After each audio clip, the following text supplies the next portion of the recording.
इस वीडियो में हम जानेंगे कि अमेरिका ने भारत के साथ कौन सी गलती ना दोहराने की बात बोली है। ईरान रेवोल्यूशनरी गार्ड्स ने भारत को कौन सा वेवर दिया है। 30 दिन के वेवर का असली बेनिफिट भारत के अंदर किसको होने वाला है। इसके अलावा भी देश दुनिया से संबंधित कई सारी ब्रेकिंग न्यूज और बड़ी बड़ी अपडेट्स आ रही हैं। अगर आप जियोपॉलिटिक्स, वर्ल्ड न्यूज या फिर इंटरनेशनल रिलेशंस में रुचि रखते हैं या फिर करंट अफेयर्स के स्टूडेंट हैं तो हमने आपके लिए छांटकर बहुत ही इंपॉर्टेंट और टॉप न्यूज कवर की है, इसलिए वीडियो को एंड तक देखिएगा। सबसे पहले बात करते हैं स्ट्रेट ऑफ हॉर्मुज के बारे में। ईरान के ठीक नीचे ये जो छोटा सा चोक पॉइंट है, यहाँ से भारत का 40% oil and gas daily cross हुआ करता था, मगर यहाँ पर ईरान रेवोल्यूशनरी गार्ड्स इधर से क्रॉस होने वाले शिप्स के ऊपर हमला कर उनको निशाना बना रहे हैं। मगर अभी स्ट्रेट ऑफ हॉर्मुज को लेकर ईरान ने बहुत ही बड़ी अनाउंसमेंट की है। रेफरेंस के लिए आपकी स्क्रीन के ऊपर आर्टिकल का स्क्रीनशॉट है। ईरान ने अनाउंस किया है कि वो स्ट्रेट ऑफ हॉर्मुज से भारत के शिप्स को क्रॉस करने से बिल्कुल नहीं रोकेंगे। ईरान रेवोल्यूशनरी गार्ड्स ने कहा है कि स्ट्रेट ऑफ हॉर्मुज केवल अमेरिका, इजराइल, यूरोपियन कंट्रीज और उनके अलाइज के लिए बंद किया गया है। बाकी के देश और भारत स्ट्रेट ऑफ हॉर्मुज को क्रॉस कर सकते हैं, उनके ऊपर वो हमला नहीं करेंगे। भारत के लिए रिलीफ की बात यह है कि भारत को ईरान ने छूट दे दी है, लेकिन मसला ये है कि ग्लोबल शिपिंग इंडस्ट्री में इंडियन फ्लैग्ड या फिर इंडियन ओन्ड कंपनीज बहुत ही कम है।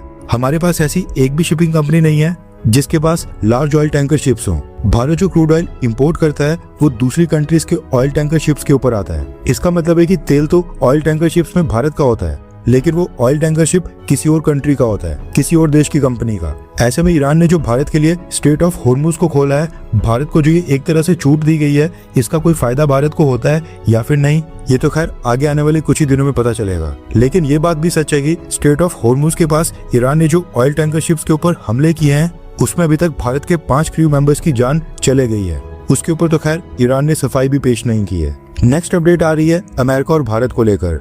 न्यूज निकल कर आ रही है कि अमेरिका ने भारत को लेकर चाइना के साथ कंपैरिजन करते हुए कहा है कि वो ऐसी गलती दोबारा नहीं करेंगे। अमेरिका का कहना है कि हमने जो गलती चाइना के साथ कर दी है वैसी गलती हम भारत के साथ कभी नहीं करेंगे। और खास बात यह है कि सीनियर अमेरिकन ऑफिशियल ने यह बात भारत में आकर भारत के सबसे बड़े डिप्लोमेटिक प्लेटफॉर्म के ऊपर बोली है। रायसीना डायलॉग के बारे में तो आपने पहले भी सुना होगा। रायसीना डायलॉग इंडिया का एक बहुत ही बड़ा इंटरनेशनल लेवल का थिंक टैंक प्लेटफॉर्म है, जहां पर दुनिया के लीडर्स और एक्सपर्ट्स ग्लोबल इश्यूज के ऊपर डिस्कशन और डिबेट करते हैं। भारत का विदेश मंत्रालय ऑब्जर्वर रिसर्च फाउंडेशन के साथ मिलकर हर साल इसको ऑर्गेनाइज करता है, यानी कि ये गवर्नमेंट ऑफ इंडिया से भी डायरेक्टली लिंक्ड है। इसमें जो भी foreign ministers, diplomats, foreign leaders, defence experts, policy makers या फिर बिजनेस लीडर्स और थिंक टैंक एक्सपर्ट्स इनवाइट किए जाते हैं, इनका काफी सम्मान होता है और इनकी स्टेटमेंट्स अक्सर ये दर्शाती हैं कि दुनिया की मेजर कंट्रीज कौन सी डायरेक्शन में सोच रही हैं और फ्यूचर में जियोपॉलिटिक्स का ट्रेंड किस तरफ जाने वाला है। अब हुआ ये कि रायसीना डायलॉग में भारत ने अमेरिका के deputy secretary of state Christopher Landau को भी इनवाइट किया था। मार्को रूबियो के बाद ये अमेरिका के विदेश मंत्रालय में सेकंड नंबर की हाईएस्ट अथॉरिटी रखते हैं। अब इन्होंने भारत के रायसीना डायलॉग में आकर बेहद आसान भाषा में भारत को संदेश दिया है और कहा है कि जो गलती अमेरिका ने चाइना के साथ की है वैसी गलती हम भारत के साथ कभी भी रिपीट नहीं करेंगे। रेफरेंस के लिए आपकी स्क्रीन के ऊपर आर्टिकल का स्क्रीनशॉट है। वर्ड टू वर्ड बात करें तो अमेरिका के deputy secretary of state Christopher ने कहा है कि इंडिया को समझना चाहिए कि हम इंडिया के साथ वैसी गलतियां तो कभी नहीं करेंगे जो 20 साल पहले यूनाइटेड स्टेट्स ऑफ अमेरिका ने चाइना के साथ की थी। हमें काफी लेट बाद में जाकर पता चला कि चाइना कई कमर्शियल सेक्टर्स में अमेरिका को कंपटीशन देने लगा है और कुछ जगह के ऊपर तो चाइना अमेरिका से आगे निकल गया है। ये हमको काफी लेट एहसास हुआ। क्रिस्टोफर ने इसके आगे कहा कि अमेरिका जो भी डिसीजन लेगा वो यूएस सिटीजन्स के लिए फेयर होने चाहिए, क्योंकि यूएस गवर्नमेंट को भी अपने लोगों को जवाब देना पड़ता है, बिल्कुल वैसे ही जैसे भारत की सरकार भारत के लोगों को जवाब देती है। लेकिन मैं ये भी ऐड करना चाहता हूँ कि अमेरिका फर्स्ट का मतलब ये नहीं है कि अमेरिका अकेले ही काम करेगा। इंडिया जैसे पार्टनर्स के साथ कॉपरेशन अमेरिका के इकोनॉमिक और स्ट्रेटेजिक गोल्स के लिए बहुत ही इंपॉर्टेंट है। अमेरिका और भारत के बीच जो ट्रेड डील के ऊपर बात चल रही है वो भी अब लगभग फाइनल स्टेज के ऊपर पहुंच गई है और अगर ये डील साइन होती है तो दोनों देशों को इसके इकोनॉमिक फायदे होंगे। यानी कि अमेरिका आज के बाद भारत के साथ ऐसी कोई भी डील साइन नहीं करेगा जो कि एक तरफा होगी, जिसमें भारत की तरफ पलड़ा ज्यादा भारी होगा, क्योंकि वो इस तरह की गलतियां चाइना के साथ कर चुके हैं। मिस्टर क्रिस्टोफर ने जो यहाँ पर बात बोली है कि चाइना वाली गलती अमेरिका भारत के साथ रिपीट नहीं करेगा, यहाँ पर उनके कहने का मतलब है कि 1990s के दशक में अमेरिका ने चाइना को अपनी मार्केट का बहुत ही ज्यादा इजी और ओपन एक्सेस दे दिया था, जिसकी वजह से अमेरिका से टेक्नोलॉजी ट्रांसफर, इन्वेस्टमेंट्स और मैन्युफैक्चरिंग इन सब का काफी बड़ा हिस्सा चाइना में शिफ्ट हो गया था। उस टाइम अमेरिका को लगा था कि चाइना ग्लोबल ट्रेड सिस्टम में अगर वेस्टर्न कंट्रीज के साथ मिलकर काम करता है तो फिर पॉलिटिकल रिफॉर्म्स भी करेगा और वेस्टर्न देशों के साथ कोऑपरेटिव बनेगा। लेकिन चाइना ने इकोनॉमिक बेनिफिट तो उठा लिया, मैन्युफैक्चरिंग पावर बनने के साथ साथ फॉरेन कंपनीज की टेक्नोलॉजी भी हासिल कर ली।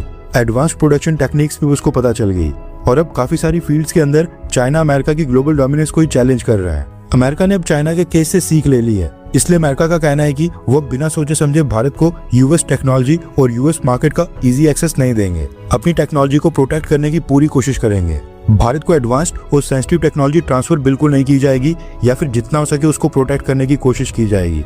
और हो सकता है कि फ्यूचर में अमेरिका भारत के ऊपर सेम रिस्ट्रिक्शंस लगाए जो आज हम देख रहे हैं कि चाइना के ऊपर लग रही हैं। वैसे आपको क्या लगता है कि भारत के लिए दोनों में से कौन सा देश ज्यादा खतरनाक है, अमेरिका या फिर चाइना?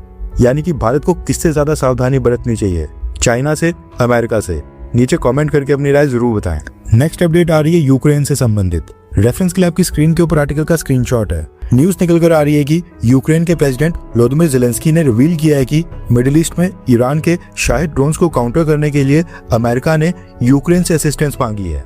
यानी कि ईरान के ड्रोन्स को मार गिराने के लिए अमेरिका ने यूक्रेन से मदद मांगी है। अब इस चीज को लेकर काफी सारे लोग हैरान भी हो सकते हैं, लेकिन सच्चाई ये है कि ड्रोन वॉरफेयर के अंदर यूक्रेन के पास इस समय अमेरिका से ज्यादा एक्सपीरियंस आ गया है। खासकर यूक्रेन को ईरान के शाहिद ड्रोन्स को काउंटर करने का एक्सपीरियंस है, क्योंकि रशिया पिछले 3-4 सालों से ईरान के शायद कामिकाज़े ड्रोन का इस्तेमाल करके यूक्रेन के ऊपर इन्हीं से हमले कर रहा है। रशिया ने ईरान से शायद 131 और शायद 136 ड्रोन्स परचेज किए थे। उसके बाद अपने देश के अंदर इनकी लाइसेंस प्रोडक्शन भी की थी और इन्हीं ड्रोन्स का इस्तेमाल करके रशिया यूक्रेन की सिटीज, पावर प्लांट्स और मिलिट्री टारगेट्स को टारगेट करता है। लगातार अटैक्स की वजह से यूक्रेन ने इन ड्रोन्स को डिटेक्ट करने और इनको मार गिराने का काफी एक्सपीरियंस गेन कर लिया। इन ड्रोन से बचने के लिए यूक्रेन ने कई सारी टेक्निक्स और तरीके डेवलप कर लिए हैं। इसके साथ ही न्यूज निकल कर आ रही है कि यूक्रेन ने सस्ते इंटरसेप्टर ड्रोन्स भी बनाए हैं जो शायद ड्रोन्स को हवा में उसके साथ टकराकर उसको डिस्ट्रॉय कर देते हैं, क्योंकि हर बार कॉस्टली मिसाइल्स फायर करना, वो भी इतने सस्ते ड्रोन्स के लिए, ये काफी कॉस्टली अफेयर बन जाता है। इसलिए अमेरिका ने यूक्रेन से मदद मांगी है और यूक्रेन से कहा है कि वो अपना बैटल एक्सपीरियंस और अपनी ये टेक्निक्स अमेरिका के साथ शेयर करे, ताकि ये सारी टेक्निक्स अमेरिका आगे चलकर मिडिल ईस्ट के देशों में वहां पर ईरान के ड्रोन्स को काउंटर करने के लिए इस्तेमाल करे। नेक्स्ट अपडेट आ रही है भारत, रशिया और अमेरिका के बारे में। 2-3 दिन पहले ही हमने डिस्कस किया था कि मिडिल ईस्ट के गल्फ देशों में यहाँ पर वॉर के कारण ऑयल एंड गैस की प्रोडक्शन भी बंद हो गई है और ऊपर से स्ट्रेट ऑफ हॉर्मुज भी ईरान ने ब्लॉक कर दिया है। ऐसे में भारत को एक बार फिर रशिया से क्रूड ऑयल परचेज करना पड़ेगा और ये जेन्युइन केस है, इसलिए अमेरिका को इसके ऊपर भारत से नाराजगी भी नहीं होगी। जैसा हमने एंटिसिपेट किया था वैसा ही हुआ है, लेकिन इसके अंदर भी एक छोटा सा कैच है। रेफरेंस के लिए आपकी स्क्रीन के ऊपर आर्टिकल का स्क्रीनशॉट है। न्यूज निकल कर आ रही है कि अमेरिका ने भारत को रशियन क्रूड ऑयल परचेज करने के लिए 1 महीने का सैंक्शन वेवर देने की घोषणा की है। यानी कि 1 महीने 30 दिन तक भारत रशिया से क्रूड ऑयल परचेज कर सकता है और इस 1 महीने के लिए भारत जितना मर्जी रशियन ऑयल परचेज कर सकता है। यूएस ट्रेड डिपार्टमेंट ने अनाउंस किया है कि ग्लोबल मार्केट्स में ऑयल की सप्लाई चलती रहे, इसलिए यूएस ट्रेजरी डिपार्टमेंट ने भारत को एक टेम्परेरी 30 दिन का वेवर दिया है, जिससे भारत की oil refineries Russian oil purchase कर सकती हैं। अमेरिका ने कहा कि उनका यह डिसीजन सिर्फ शॉर्ट टर्म के लिए लिया गया है और इससे रशिया को कोई बड़ा फाइनेंशियल फायदा नहीं मिलेगा, क्योंकि इसमें सिर्फ उसी ऑयल की ट्रांजैक्शंस अलाउ की जाएंगी जो पहले से समुद्र में शिप्स के ऊपर अटका हुआ है। अमेरिका ने यह भी कहा है कि भारत अमेरिका का एक बहुत ही इंपॉर्टेंट पार्टनर है और उन्हें पूरी उम्मीद है कि भारत आगे चलकर अमेरिका से भी ऑयल परचेज करेगा और उस ऑयल परचेजेस को बढ़ाएगा। फिलहाल ये टेम्परेरी स्टेप इसलिए लिया जा रहा है क्योंकि ईरान ने जो ऑयल सप्लाई के ऊपर प्रेशर बनाया है, उसकी वजह से ग्लोबल एनर्जी मार्केट के ऊपर जो टेंशन आ रही है उसको थोड़ा सा कम किया जा सके, इसलिए हम भारत को 30 दिन की छूट दे रहे हैं। ये कहना है अमेरिका का। नो डाउट कि अमेरिका और भारत के टाइज इस समय काफी अच्छे चल रहे हैं, लेकिन ये जो भारत को 30 दिन का वेवर दिया गया है, अगर ये अमेरिका भारत को नहीं भी देता तो भारत की सरकार इसके बावजूद रशियन ऑयल परचेज जरूर करती। ऑलरेडी न्यूज आ रही है कि रशिया से कुछ oil tanker ships Indian ocean की तरफ मूव कर रहे हैं, जिनकी डेस्टिनेशन भारत की बताई जा रही है। पिछले कल ही शिप ट्रैकिंग एजेंसीज ने रिवील किया है कि अमेरिका की अनाउंसमेंट करने से पहले रशियन ऑयल के फ्रेश टैंकर्स भारत की तरफ बढ़ रहे हैं। एंड ऐसा नहीं है कि वॉर स्टार्ट होने से पहले भी भारत ने रशियन ऑयल इंपोर्ट्स 0 कर दिए थे। भारत की सरकार और जो हमारी सरकारी ऑयल रिफाइनरीज हैं, ये आज भी रशियन ऑयल परचेज कर रही हैं। हमने बस क्वांटिटी कम कर ली है, लेकिन बंद नहीं किया था। केवल रिलायंस इंडस्ट्रीज और जो भारत की प्राइवेट ऑयल रिफाइनरीज हैं, वो अमेरिका के सैंक्शंस को सख्ती से फॉलो कर रही हैं। उन्होंने रशियन ऑयल परचेज रोके थे। अमेरिका के इस 30 दिन के वेवर से होगा क्या कि अब ये जो भारत की सरकारी ऑयल रिफाइनरीज हैं, इनके साथ साथ भारत की जो प्राइवेट ऑयल रिफाइनरीज और खासकर रिलायंस इंडस्ट्री है, ये भी अगले 1 महीने के लिए रशिया से क्रूड ऑयल परचेज करने लग जाएगी। कहने का मतलब है कि ये भारत की प्राइवेट ऑयल रिफाइनरीज और रिलायंस इंडस्ट्रीज के लिए बहुत ही राहत की खबर है। और ये भी पॉसिबिलिटी है कि रिसेंटली जो रिलायंस इंडस्ट्रीज ने वॉशिंगटन के अंदर लॉबिंग फर्म हायर की थी, उन्हीं के प्रेशर के बाद डोनाल्ड ट्रंप एडमिनिस्ट्रेशन ने भारत को लेकर ये फैसला किया, क्योंकि ऑब्वियस है कि इसका सबसे ज्यादा फायदा भारत की रिलायंस इंडस्ट्रीज को ही उठाने वाली है। एक और पॉइंट यहाँ पर इंपॉर्टेंट है, अमेरिका ने भारत को केवल 30 दिन का वेवर इसलिए दिया है क्योंकि अमेरिका का आर्गुमेंट है कि अगले महीने से वेनेजुएला का क्रूड ऑयल भी भारत को डिलीवर होना स्टार्ट हो जाएगा, इसलिए वेवर सिर्फ 30 दिन का रखा गया है। अगर ये मिडिल ईस्ट का वॉर और लंबे समय तक खींच जाता है तो हो सकता है कि ये वेवर 30 दिन से एक्सटेंड करके इसको और भी बढ़ाया जाए।